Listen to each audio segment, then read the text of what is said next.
Boa noite à plenária aqui presente, saudando aqui a mesa em nome dessas três mulheres guerreiras aqui presentes, a vereadora Cida, representante sindical da FETANCE, a Enedina Soares e a Fátima Lopes, João Paulo e Eric, líderes da Juventude Estudantil, Dr. Orlando, nosso conselheiro e secretário-geral da Ordem e Subseção de Iguatu, professor Gagarin e professor Dr. Inocêncio, os dois que abrilhantaram aqui.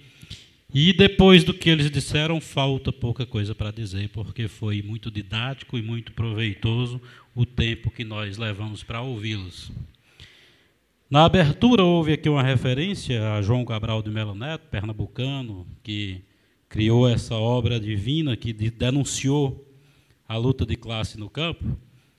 E dos homenageados aqui das grandes lutas em torno da questão, um nome não foi falado e eu lembrei na hora. A Margarida, líder sindical rural paraibana,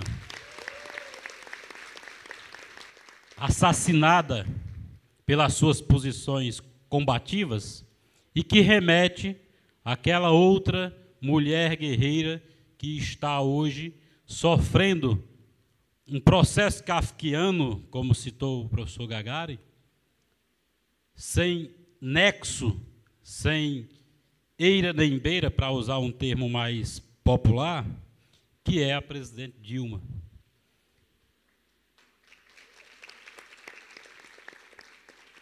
Dedicou toda a sua vida a lutas, foi torturada física e psicologicamente, para que hoje nós tivéssemos um país livre.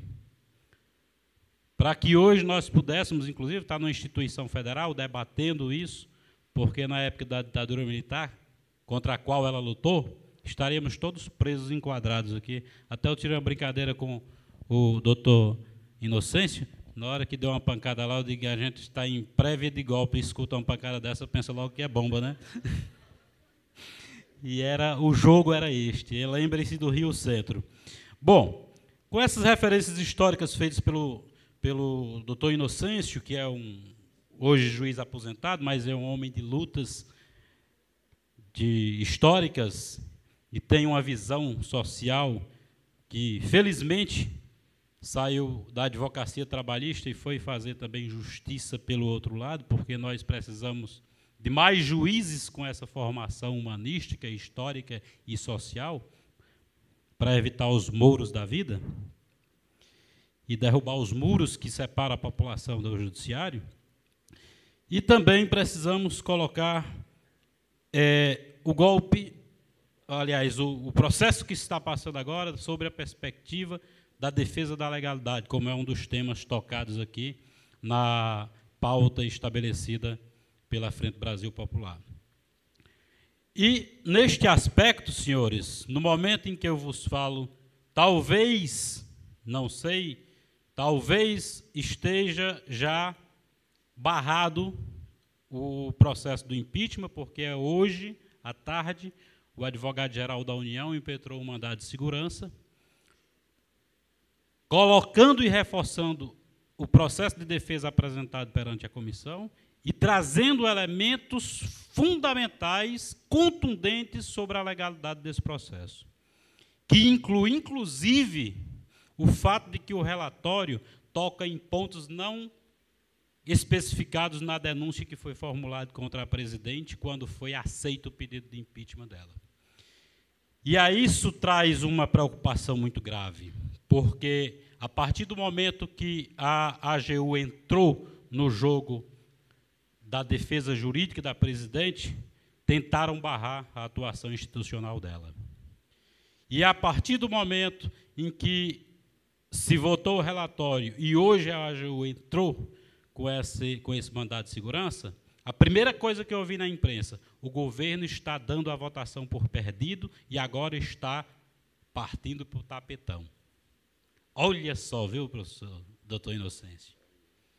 Linguagem de futebol para falar de uma das instituições que no mundo inteiro é o último bastião de defesa de qualquer cidadão, que é o judiciário. A Constituição garante que nenhuma lesão ou ameaça de lesão ao direito será subtraída à apreciação do judiciário. A presidente não pode?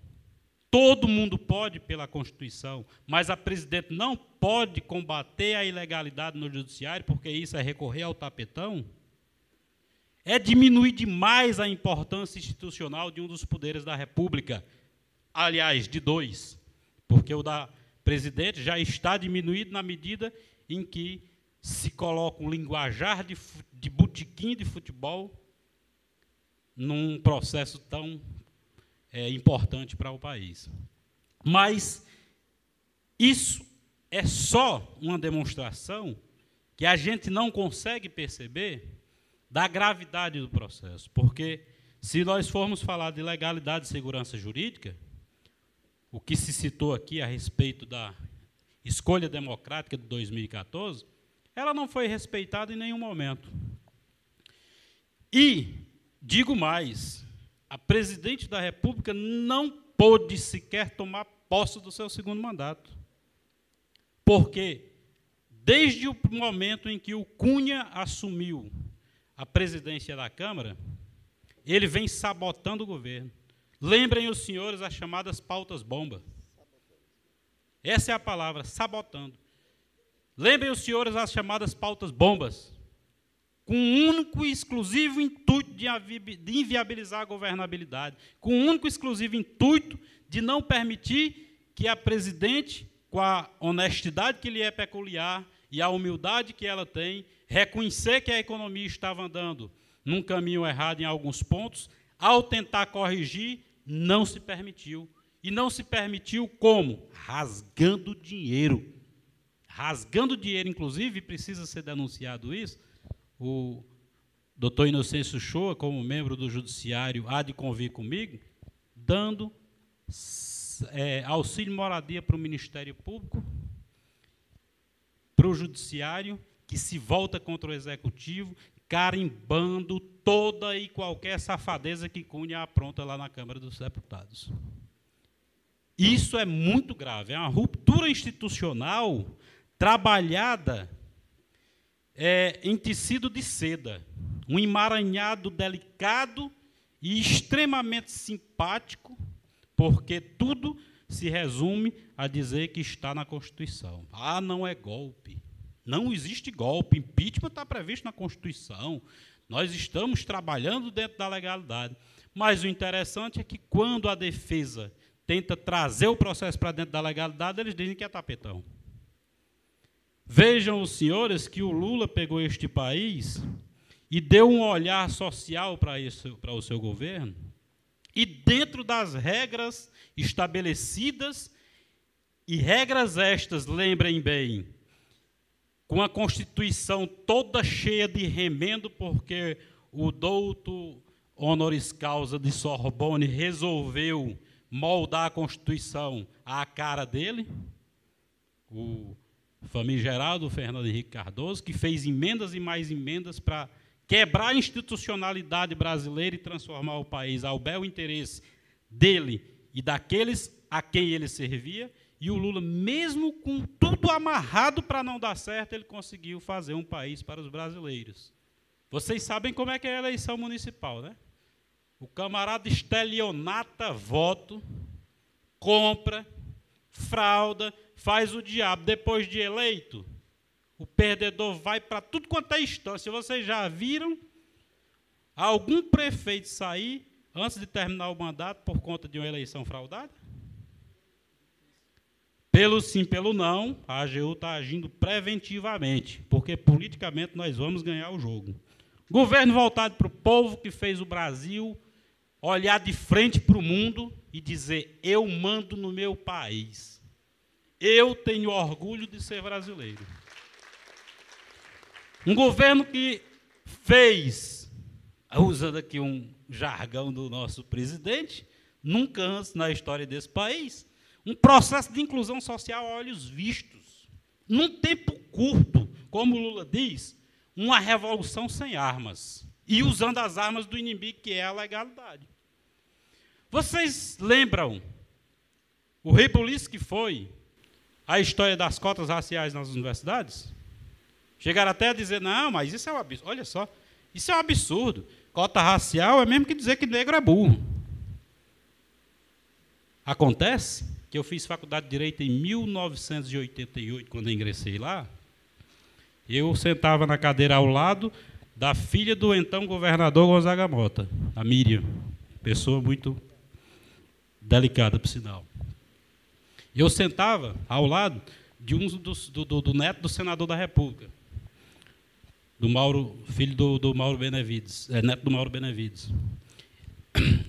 Fui contemporâneo de um das famílias mais envolvidas na política cearense há mais de 50 anos, os Ferreira Gomes. Mas eu estava lá de penetra, porque eu era negro, pobre, filho de bodegueiro, nascido do interior, na periferia. Não era o meu lugar. E estudei na escola pública. Então, historicamente, eu não era para ter ido para lá.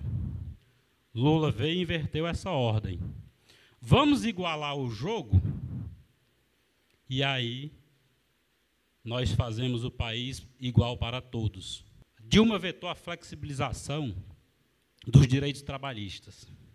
A Fiesp está contra, não é à toa, não.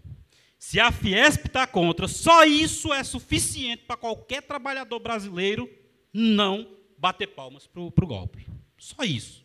Não precisa mais nada, porque a Fiesp representa o que há de mais atrasado no empresariado brasileiro. E eu, olhando aqui para o doutor Sá, empresário bem-sucedido, que não é representado pela Fiesp, porque, infelizmente, a Fiesp ainda não enxergou o bonde da história, porque tem muito empresário brasileiro apostando nesse país, investindo, criando renda e emprego para a população, querendo desenvolver e também crescer, porque ninguém investe dinheiro para perder. E a Fiesp ainda não saiu de 1953, 54. Então, chegou nem ainda na ditadura militar, porque ainda está querendo tratar o trabalhador igual como se tratava na Idade Média, ou a Inglaterra antes da Revolução Industrial, com a sua quase escravidão urbana.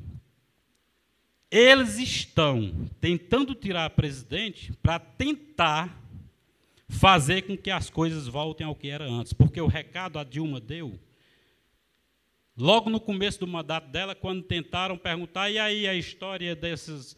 Ela disse, quem fez o mal feito, que pague. Vocês lembram dessa frase? Pois ali ela deu o recado, e eles estão começando a perceber que ela não vai barrar nenhum processo investigativo contra ninguém, que era a prática do Brasil, inclusive reconduzindo ao Ministério Público Janot, que declaradamente não é simpático ao Partido dos Trabalhadores. Mas ela não fez o que se queria. O doutor Inocêncio disse que Deus era brasileiro e colocou aqui no Brasil as melhores maravilhas do mundo. Infelizmente, parece que o cochilo deixou que Temer e Cunha nascessem aqui na mesma época histórica. Mas nós não podemos culpar Deus, a CNBB está do nosso lado, portanto, acredito que nós vamos vencer, inclusive, esses dois demôniozinhos. Boa noite, muito obrigado.